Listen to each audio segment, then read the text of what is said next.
Do you want to know how this little nomad is achieving portraits like this out of this tent with no art education whatsoever?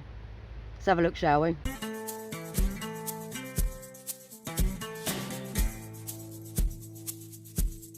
So I'm going to start by letting you into a little secret, something that I've not shared on this channel before.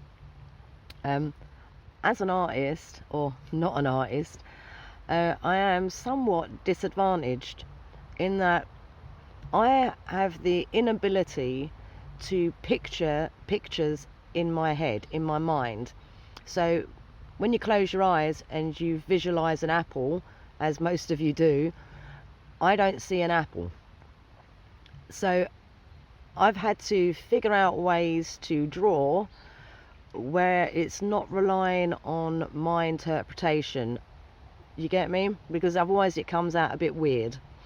I think that the name for the thing, that this non-visualized thing, is called, hang on a moment, I've written it down, aphantasia. Aphantasia. So I've had to learn methods to create foundations to build a portrait upon.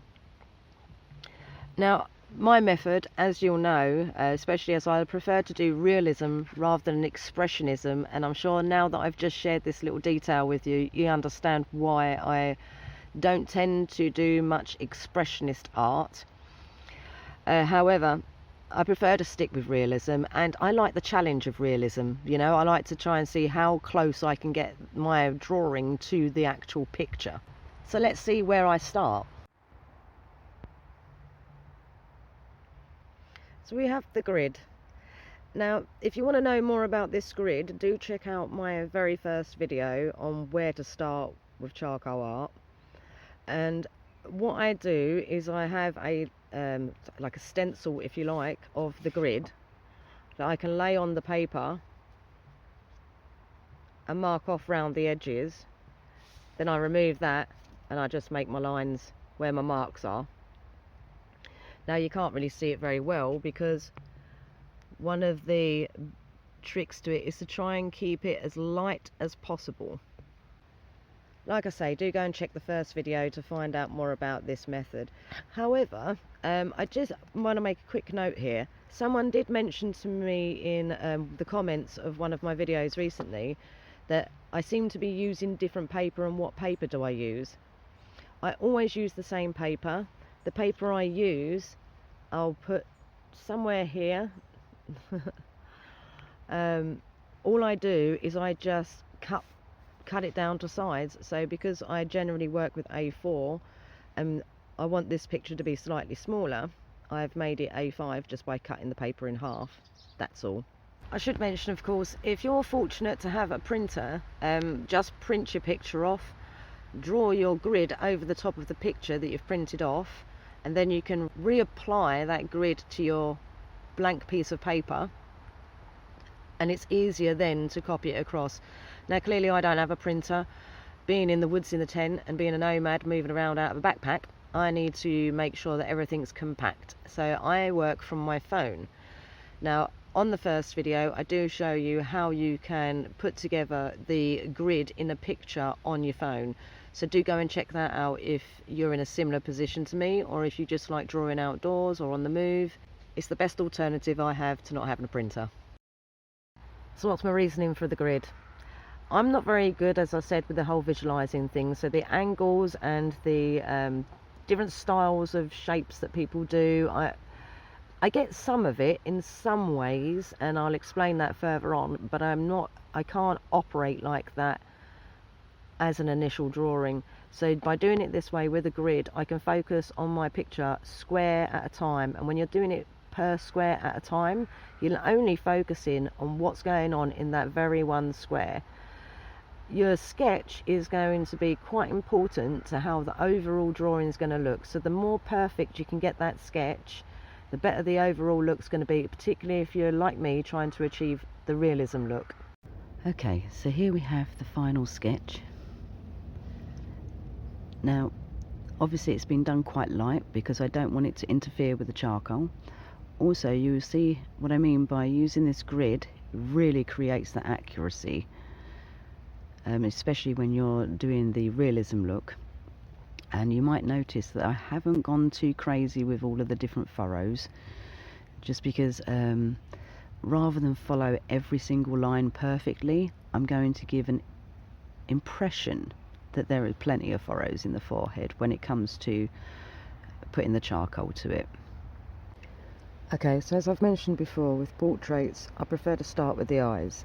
This is because my initial approach with the charcoal is probably where I'm going to be most productive, and also the eyes are the window to the soul. So most portraits, providing you get the eyes right, if there's a slight discrepancy somewhere else, people don't tend to notice it so much because everyone focuses on the eyes. Now, unlike my one tool technique, which I use to imitate things like fur, and I use quite heavily when I'm doing pet portraits or even landscape, when it comes to people portraits, I'm not going to be relying quite so heavily on the one tool technique, because that would be a very harsh way to put it onto the paper. If I have to remove it, it becomes a bit more difficult. So although I will be using blending stumps throughout, I mean, this is a number 2 and this is one of the hollow ones. I know they've got a particular name, but I can't remember what they call them now, but they've got these ridges, and basically they've got a really nice tip on them, so I just like to use this one for a little bit more light detail. I'm going to check the end of it to make sure that it's not going to be too heavy.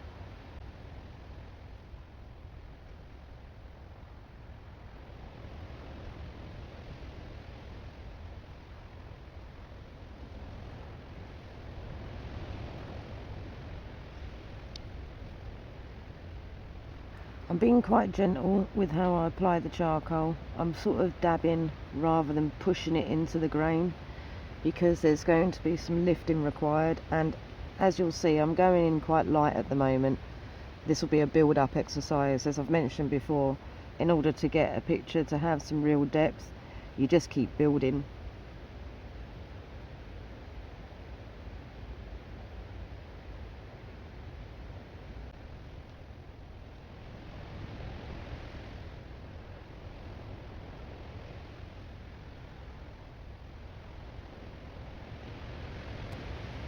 This went slightly over my edge there, so I just dabbed that off.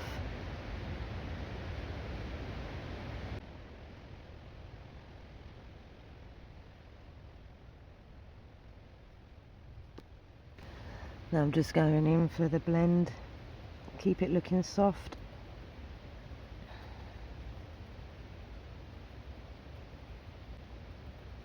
I'm not really rubbing, I'm more patting.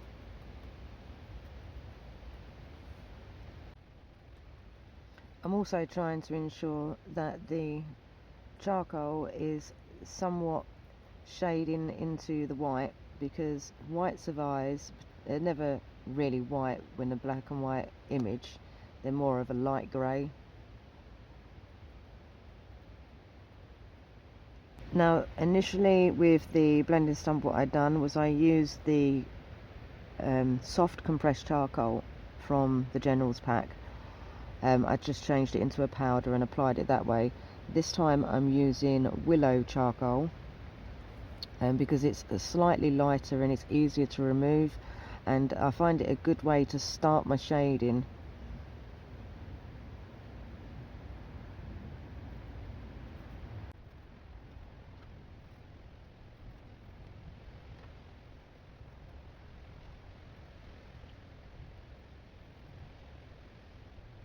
By applying the charcoal with a brush as well, it's also easier to remove, rather than when you're using the blending stump, it can get quite etched into the grain of the paper. Removing it can roughen the paper up if it's done too much. Willow bark is a much softer type of charcoal. It's much more powdery. It's so easy to remove if you need to. That's why it's a good place to start with your build-up. So once I've got a little bit further in with this willow, I will then feel more confident to start getting darker with the General's powder. Now before I lose my sketch lines, I'm going to use a firmer blending stump. This is a number 2. It's the one that hasn't got the ridge in there, just because it gives a firmer tip so that I can re-establish my sketch lines.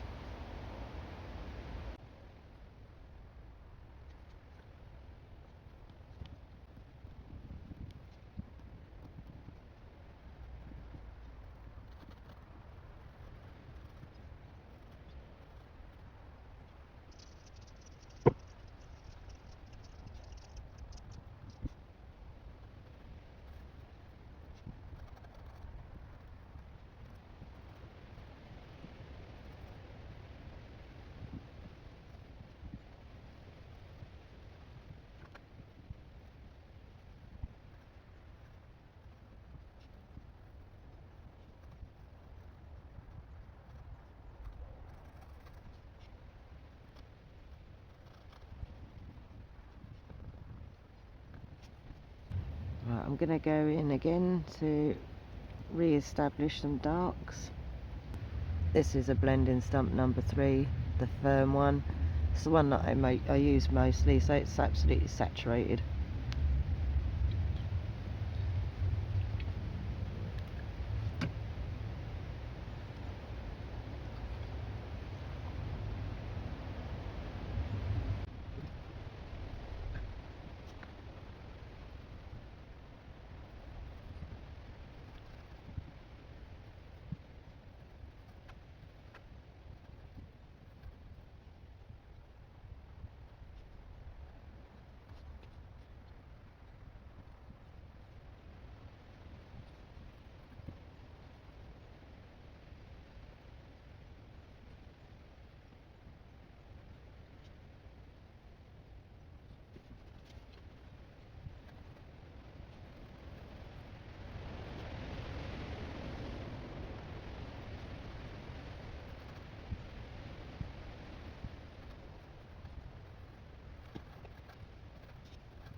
I'm just using a lighter, softer brush just for a lighter, softer application, really. Simple as that.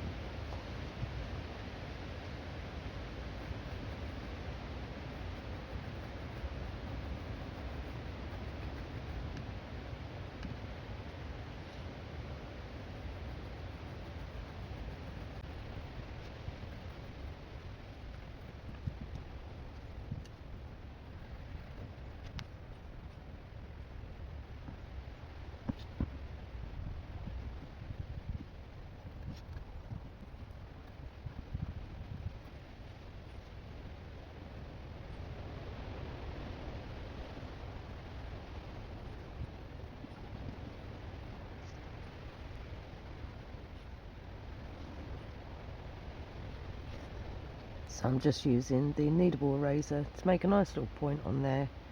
Get that little water tear duct. Highlight that now. So as I keep working, I won't lose that spot, or I won't make it so difficult to remove the charcoal later on, where I keep working over it.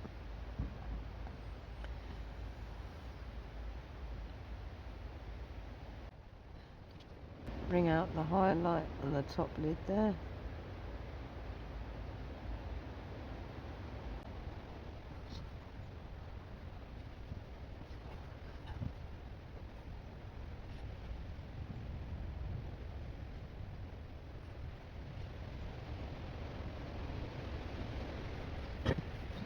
So now I've got the general shading and highlights of the eye areas. I mean, obviously I haven't gone too heavy yet, because this is a rinse and repeat, you know. You add more and you just keep going, and eventually you get the depth that you're looking for. But the start light is a really good way to ensure that if you do make any mistakes, they're easy to rectify at the beginning stages. So now I feel quite confident that everything's in its right places. I'm going to go in with a bit of a heavy hand.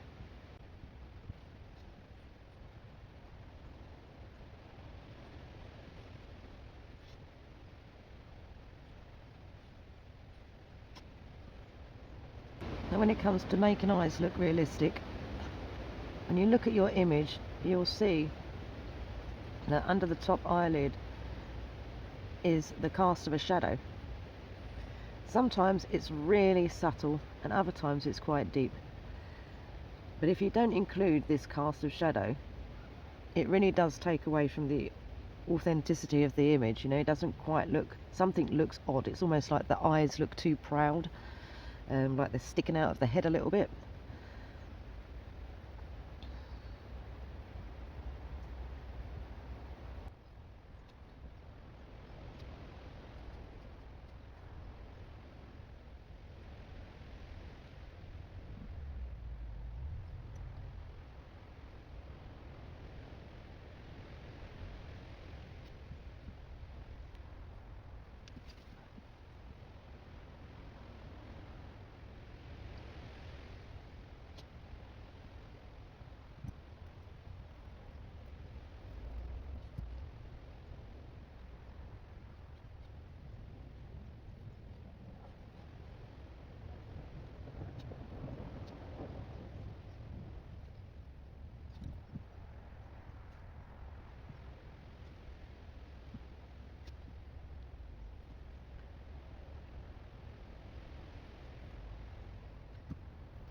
See, I'm switching up from tools throughout just because I'm finalising and getting the detail right.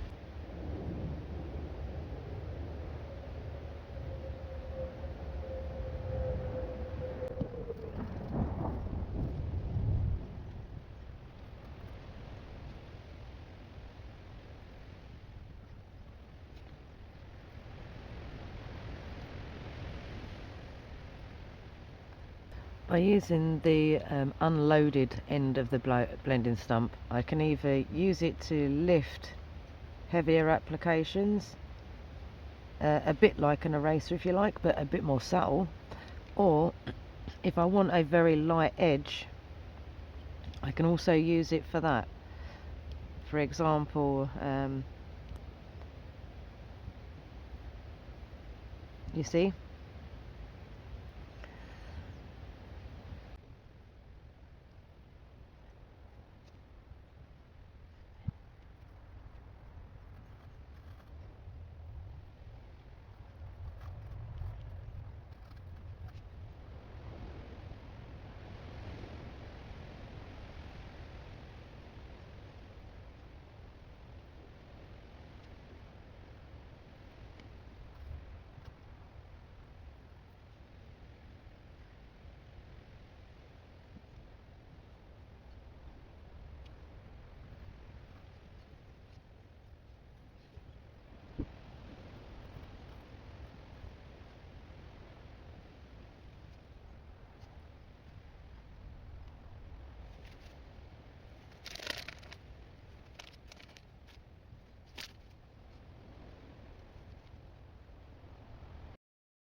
I would say that the foundations to a good portrait with charcoal, especially with the realism look, and particularly if you have the aphantasia, it sounds like something from Disney, doesn't it? Which is rather ironic. But I find that this grid method is the most accurate way to go. And again, it's a layering system. The difference between portraits, as far as people portraits and pet portraits, is with people portraits, they're less forgiving. So it's much more important to add and build and take your time a bit more, and to build on the layers so that if you do make a mistake, you can correct it earlier on rather than wait until your charcoal's too dark and you can't do anything with it.